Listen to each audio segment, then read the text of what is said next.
Montaña, valle, bosque y mar, flora y fauna, paisaje sin fin. Cueva de piedra, laguna de agua, semilla, raíz, tallo y flor.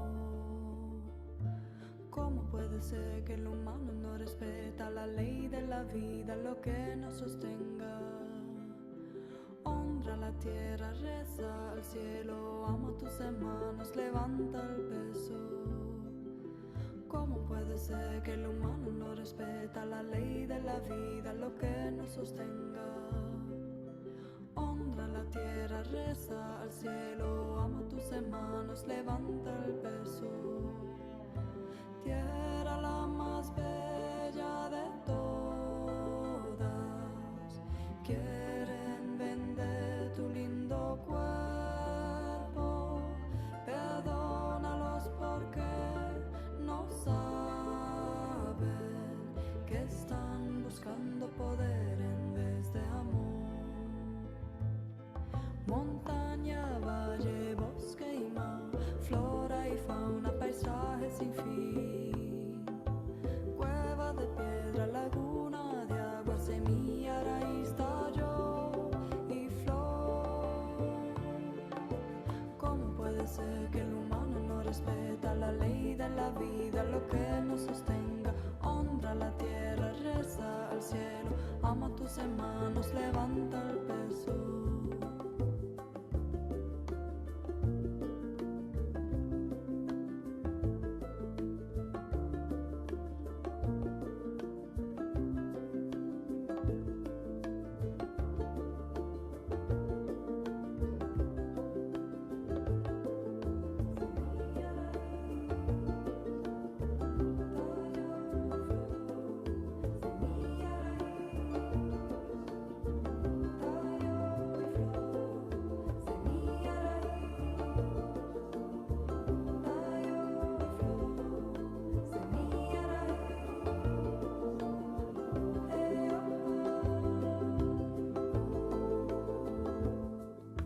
Tierra la más bella de todas, quieren vender tu lindo cuerpo, perdónalos porque no saben que están buscando poder en vez de amor. Tierra la más bella de todas, quieren vender tu lindo cuerpo, perdónalos porque no saben que están buscando poder en vez de amor.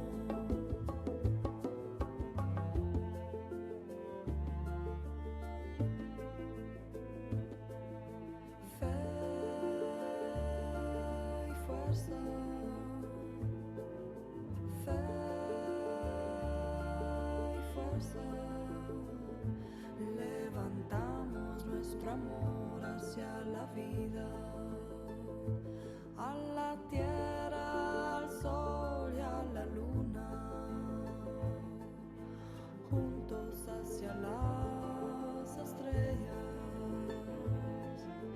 Tierra la más bella de todas, quieren vender tu lindo cuerpo, perdónalos porque no saben que están buscando poder en vez de amor. Tierra la más bella de todas, quieren vender tu lindo cuerpo, perdónalos porque no saben que están buscando poder en vez de amor. ¿Cómo puede ser que el humano no respeta la ley de la vida, lo que nos sostenga? Honra la tierra, reza al cielo, ama a tus hermanos, levanta el peso.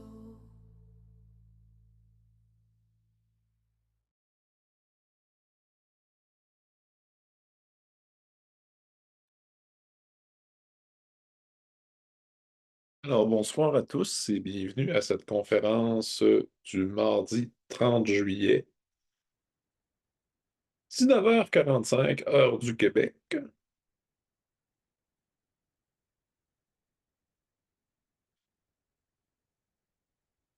Alors, j'ai cette tendance à choisir mon sujet un peu à la dernière minute, puis de toute façon, la majorité du temps, quand que je le choisis, m'en éloigne toujours, si on peut dire ainsi, là, d'une manière ou d'une autre, mais quand même pour se donner une base pour partir.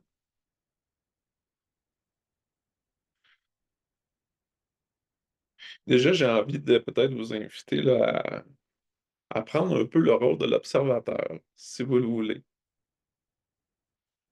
Puis,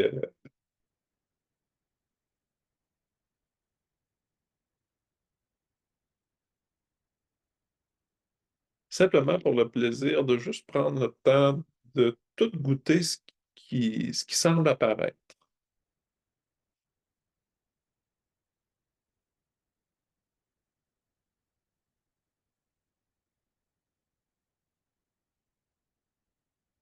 Peut-être d'oser vous questionner aussi sur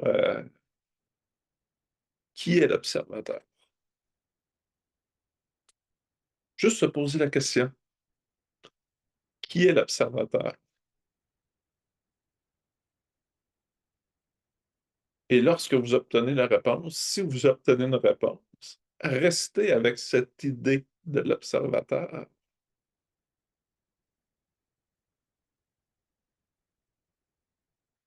et demandez-vous s'il y a un autre observateur qui observe cet observateur que vous pensez tenir. Peut-être laisser émerger si c'est le cas ou non, ou simplement s'ouvrir à cette autre question qui pourrait être, est-ce que cet observateur est à l'extérieur de moi? Est-ce qu'il est à l'intérieur de moi? Est-ce que les deux peut-être? Ce qui observe est-il une idée? Est-ce que c'est une chose?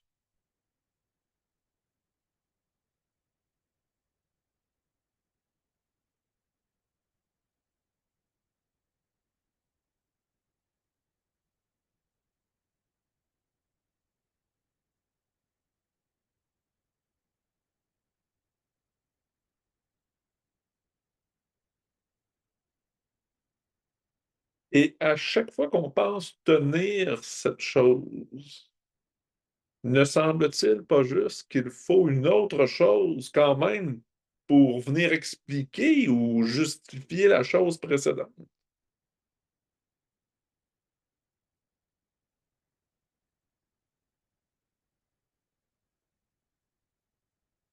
Y a-t-il vraiment un début ou une fin à ce jeu?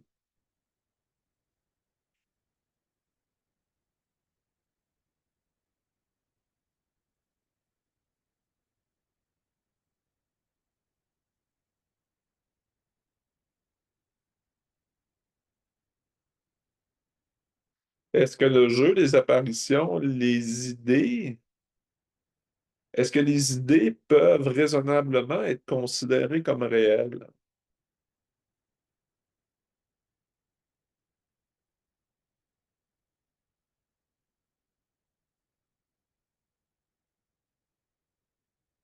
Qu'est-ce que je peux accepter pour réalité? Qu'est-ce que j'ai envie de laisser me définir? Est-ce que j'ai envie de laisser quelque chose me définir? Si je pense en avoir envie et je le fais, est-ce que je suis réellement satisfait de cette expérience de me laisser définir par la chose, par l'idée?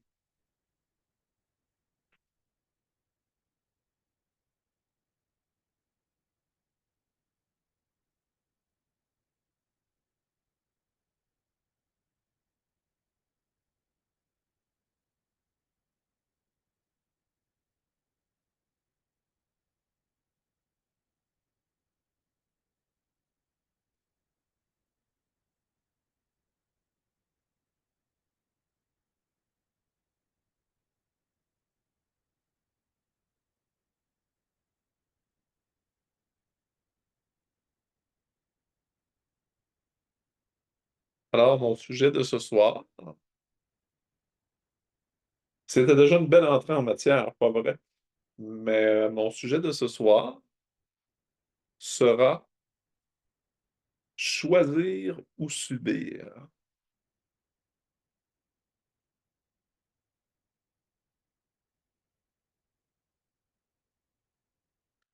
Je vous invite peut-être à ressentir déjà les réponses qui viennent spontanément lorsque vous vous faites poser la question choisir ou subir. La majorité d'entre nous allons dire ben moi, je ne veux pas subir, je préfère choisir, évidemment.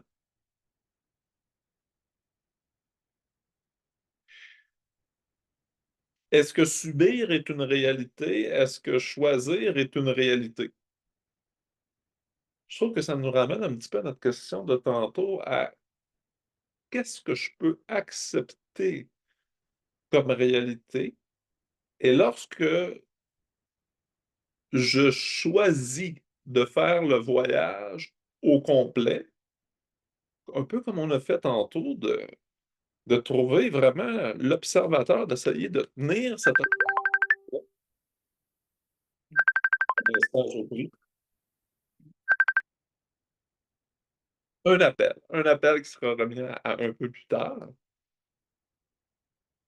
Alors, lorsque je fais le choix de tenir cet observateur-là, est-ce que véritablement je tiens quelque chose?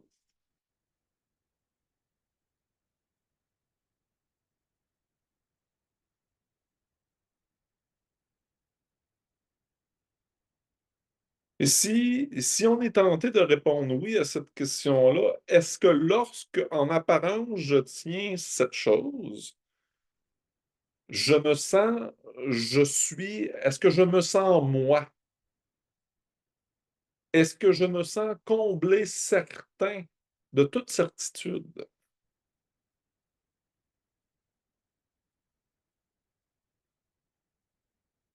Est-ce que je me sens honnête? Est-ce que je me sens respectueux à mon égard, à l'égard de ce qui peut sembler être l'autre aussi? Est-ce que je me sens aligné?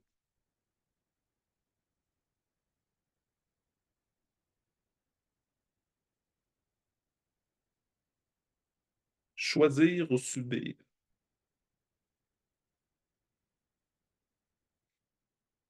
Déjà, peut-être on peut s'entendre que lorsqu'on subit, heu, on prend certainement, entre guillemets, «un rôle inférieur», mais à l'extrême, un rôle de victime. Et lorsqu'on choisit, peut-être qu'on se sent davantage dans un rôle, supérieur, quelquefois, voire même un rôle de bourreau. Dans les 2 cas, même s'il semble en avoir un mieux que l'autre, comme on se disait tantôt spontanément, des fois sans réfléchir, on peut avoir tendance à répondre à la question en disant: «Choisir ou subir?» Moi, je choisis, je préfère choisir. Mais est-ce que vraiment, entre choisir et subir, il y a un plus grand bonheur? Est-ce qu'il y a vraiment un plus grand choix?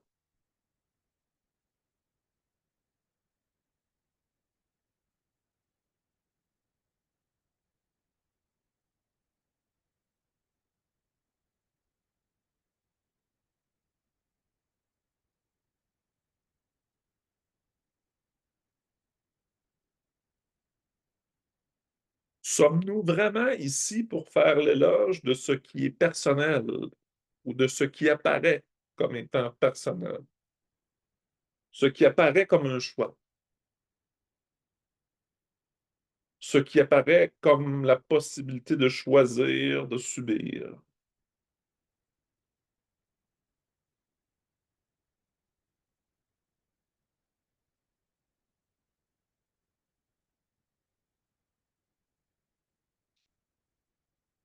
Quand on parle de subir, on a l'impression que c'est tranché, que c'est évident, que quand on parle de choisir, comme je disais tantôt, peut-être on a une impression de plus grande liberté, mais est-ce qu'il n'y a pas quelque part une petite voix, peut-être une petite voix qui, qui vous invite, quelque chose d'un peu intangible qui vous invite à conscientiser que,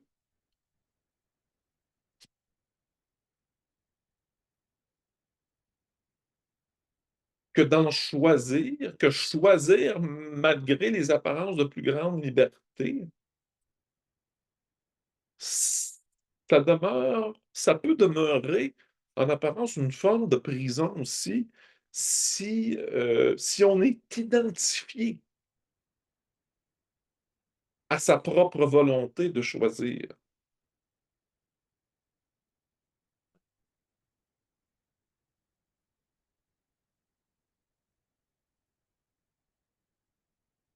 C'est une question qui, à mon sens, est intéressante et qui peut ouvrir grande la porte sur l'essence même de ce que nous sommes.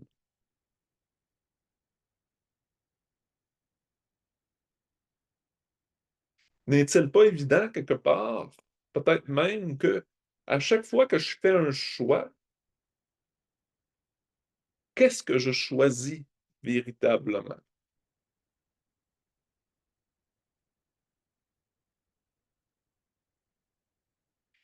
La différence est-elle vraiment, est, est-elle véritablement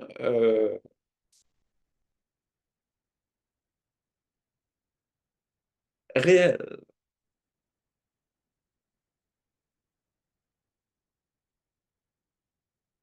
Et même dans cette impression de différence, que reste-t-il toujours et encore?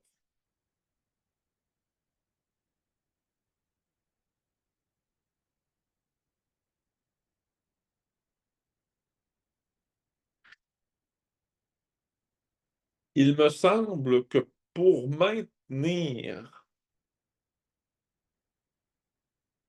la capacité de choisir ou de subir en prévalence du réel, c'est-à-dire en tant que réalité,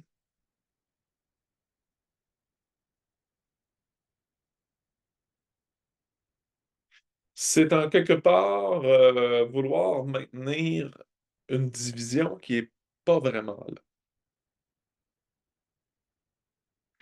qui n'existe pas, qui fondamentalement n'existe pas.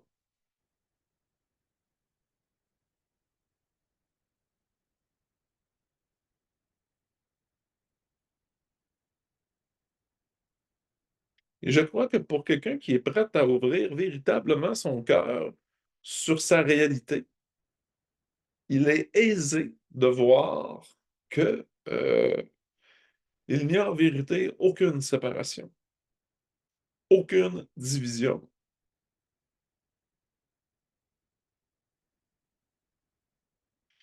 et que l'ego, tout simplement, l'impression de séparabilité est quelque chose qui traverse l'esprit en apparence, qui traverse la vérité qui est absolue.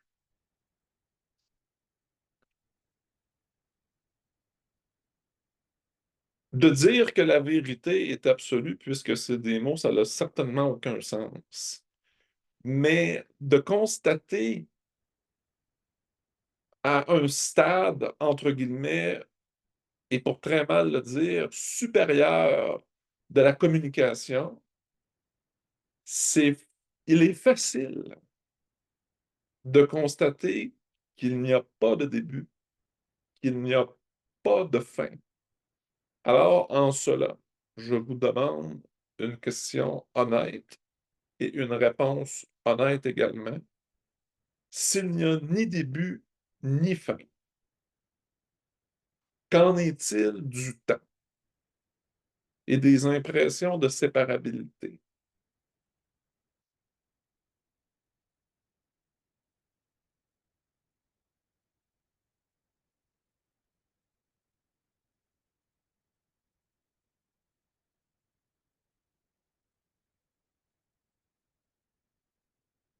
Il apparaît de plus en plus évident que la question est la réponse.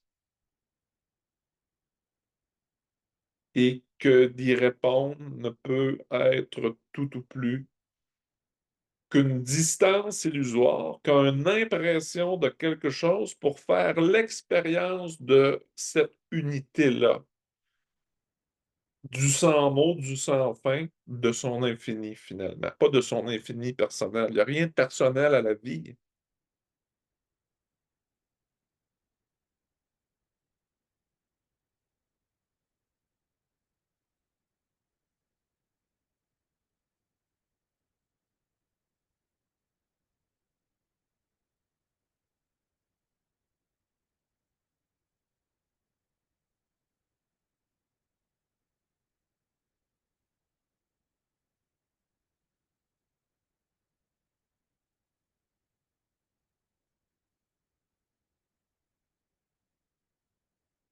Et si on prenait le temps de goûter ça, qu'il n'y a rien de personnel à la vie,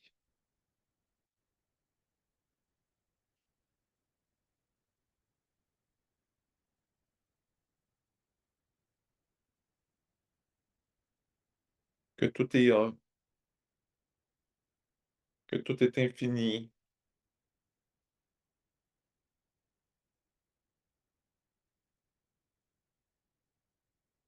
que le temps est juste une impression,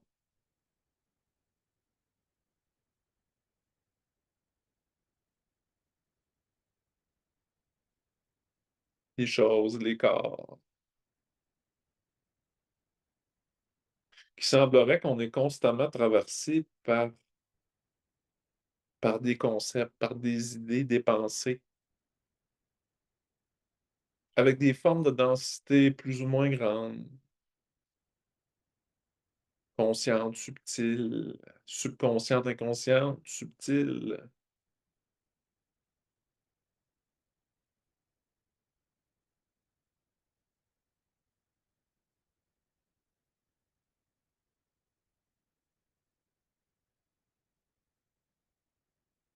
Qu'est-ce que ça goûte de savoir que de prendre conscience, de pouvoir conscientiser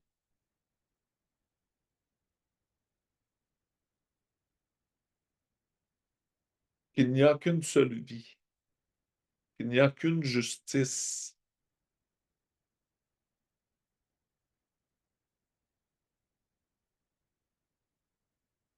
que que tout est total, qu'il n'y a pas de chanceux, de moins chanceux, qu'il n'y a pas ni de mort, ni de naissance, pour dire vrai.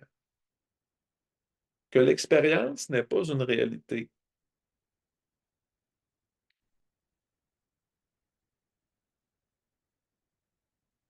Qu'est-ce que ça fait de goûter ça? Parce que ça peut faire beaucoup de choses de goûter ça. Hmm. Le lâcher prise est une idée aussi.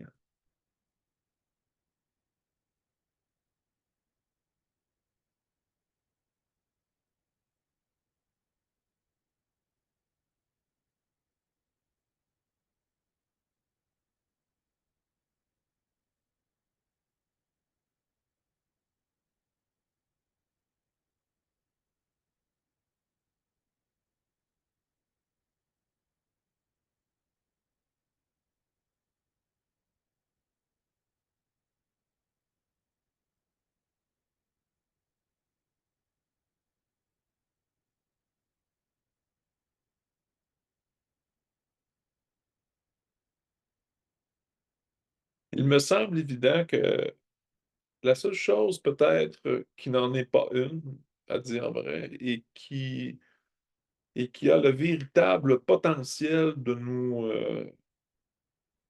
offrir la paix, la sérénité, soit, soit la sérénité et la paix, justement, mais pour ce qu'elle est vraiment. Se mentir, c'est perpétuer l'identification à l'inexistence. à la finalité d'une chose qui ne peut se reconnaître qu'en soi, donc qui n'est pas finale, mais qui est éternelle, immortelle. L'éternité, c'est très mal nommé ce qui ne peut être ressaisi. L'immortalité, c'est quelque chose de tangible qui peut se goûter. Et finalement, peut-être qu'on passe tout ce qui nous apparaît comme étant le temps à goûter le réel constamment.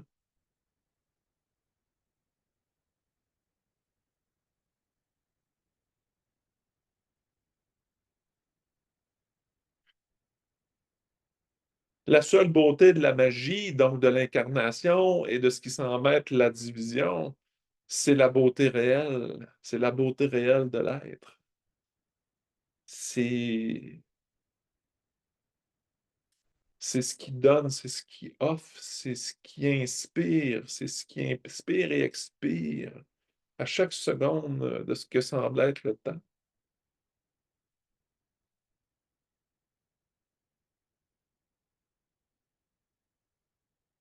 C'est la certitude de pouvoir s'abandonner à la fois à ce qui est certain et incertain dans une vie qui est sans demi-mesure, qui est dans une vie qui est totale, qui est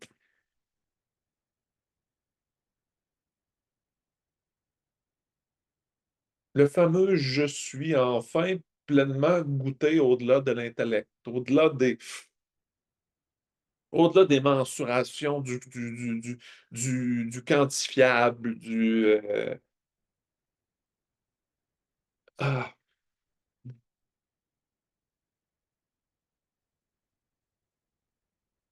Alors, ben, finalement, choisir, c'est rien choisir du tout.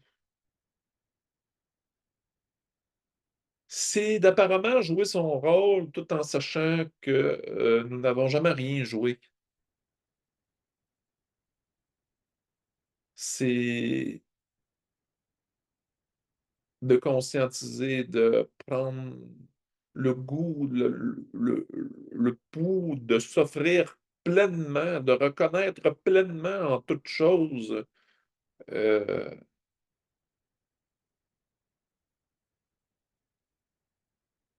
la bonté même qui l'anime, avec un grand B. Et de voir que malgré les apparences de ce qui semble être subir ou choisir, il n'y a pas de limite à la grâce d'être.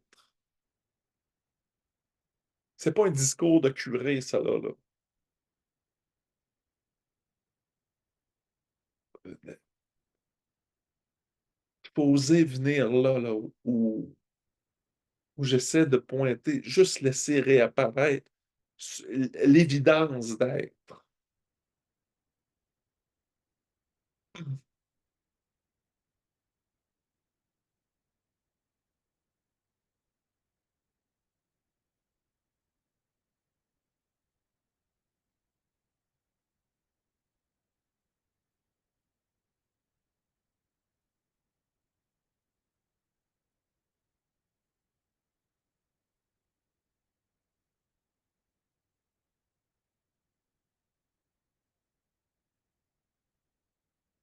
Je crois que j'aurais envie de terminer avec, j'aurais envie de savourer tranquillement, progressivement avec vous les idéaux du Reiki.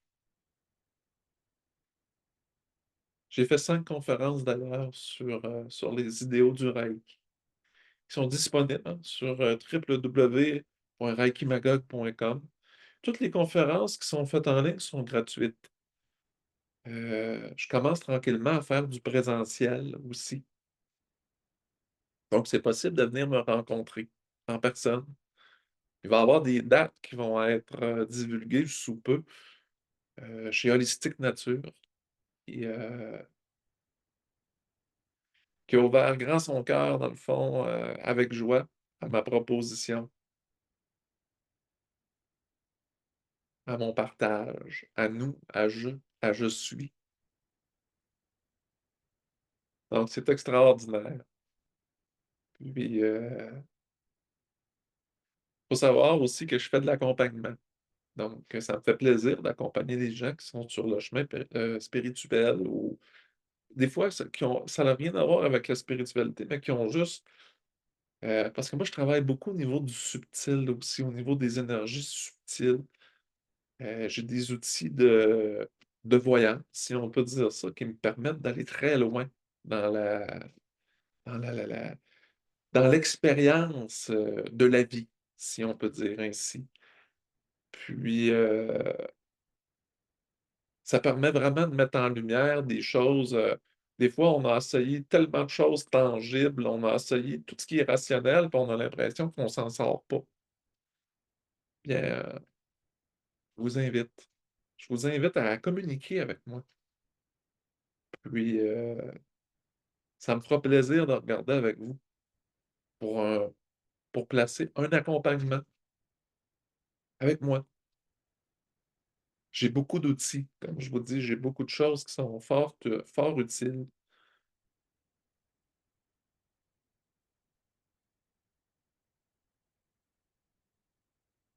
Donc ça se fait tout doucement, ça se fait dans le respect, avec humilité aussi. Mmh. On prend le temps.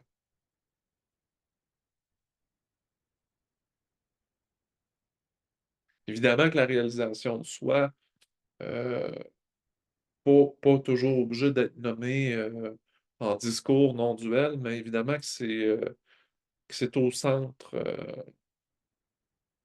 évidemment que c'est au centre, du cœur du personnage Sébastien. C'est quelque chose qui, c'est c'est c'est ma drive pour mal le dire, mais, c'est ça. Donc, voilà, voilà. Beaucoup d'enthousiasme, beaucoup de créativité, des bains sonores à venir sans doute aussi, des belles choses qui sont intéressantes. Ça vaut la peine là d'aller sur la page web, de s'abonner à la page web, d'aller sur Reiki Magog, de vous abonner aussi, à la page de Reiki Magog si ce que vous entendez, puis ma vibration vous interpelle, que ça vous intéresse, ben, je vous invite de tout cœur. Voilà, c'est dit. Donc on va terminer avec les idéaux du Reiki, puis je vous invite, c'est peut-être juste à trouver un endroit tranquille si c'est pas déjà fait, si possible, avec un peu plus de silence, puis, de vraiment vous laisser, transporter par l'amplitude des idéaux du Reiki, afin de voir comment que même Reiki est un concept réalisé, donc complètement ouvert sur la réalité du sans forme, du sur la réalité absolue de toute chose. Et comment qu'il est aussi capable de raconter ce que moi j'appelle son rêve heureux. Un rêve heureux, c'est quoi? C'est un rêve, c'est l'apparence d'une chose qui reconnaît son propre infini, qui fait l'expérience de sa réalité, de son éternité, de son absolu. Alors voilà, on s'assoit, on peut déjà prendre conscience des sons, des choses qui nous entourent.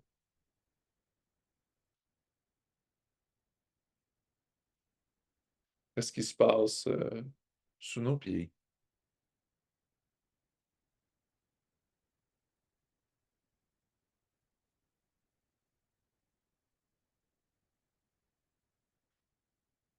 Comment qu'on se sent dans notre position assise, la texture, le poids des choses, les senteurs, le poids de l'air, l'humidité. Est-ce que c'est sec? Est-ce que c'est froid? Est-ce que c'est chaud? Et vraiment se placer dans le rôle de l'observateur. L'observateur qui parle pas, qui est juste toujours là, qui est total. Et on peut s'imaginer que cet observateur-là a le don magique de venir souffler des paroles de sagesse à votre oreille.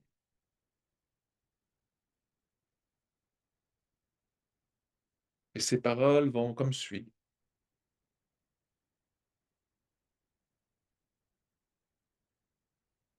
Je suis libre de toute préoccupation.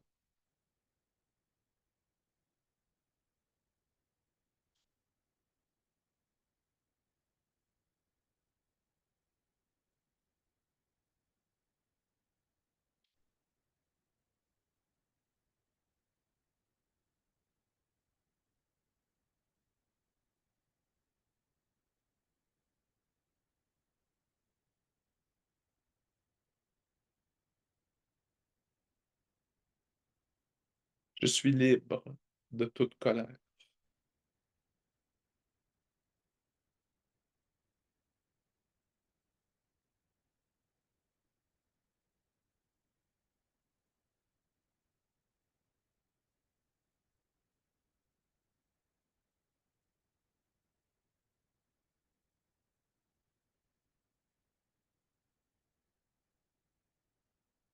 Je rends grâce de mes nombreuses bénédictions. J'honore mes parents, mes aïeux et mes professeurs.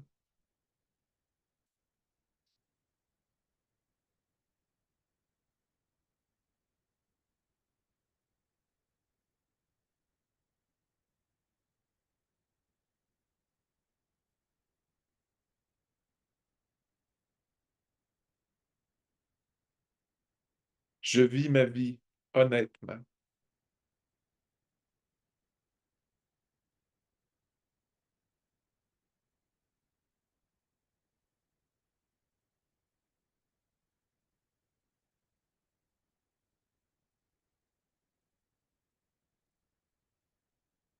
Je respecte la vie autour de moi sous toutes ses formes.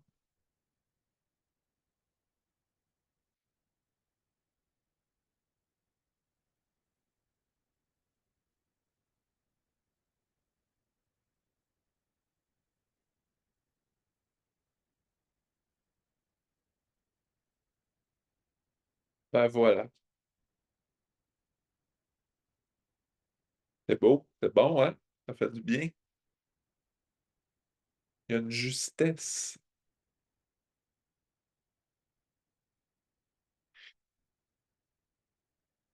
Il y a une justesse qui touche le réel. Et j'aime à dire que le dernier pas est de soi. Et de soi avec un grand S est déjà accompli.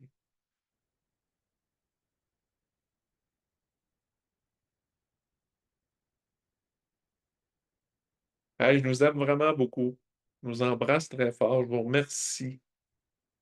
Euh, Sachez aussi hein, que moi, je suis là tous les mardis 19h30 et que je suis souvent en conférence pas parce que je suis toute seule, mais c'est vraiment un rendez-vous Zoom là, ponctuel à tous les mardis 19h30. Puis vous êtes les bienvenus. Ça me ferait tellement plaisir de faire des satsangs plutôt que des conférences. Mais je suis heureux de faire des conférences aussi, mais ça serait pour moi une belle gratitude, un bel honneur de pouvoir partager, échanger avec vous durant ces temps de satsang. Alors, je nous dis à très bientôt. Au plaisir, je nous embrasse, je nous aime très fort.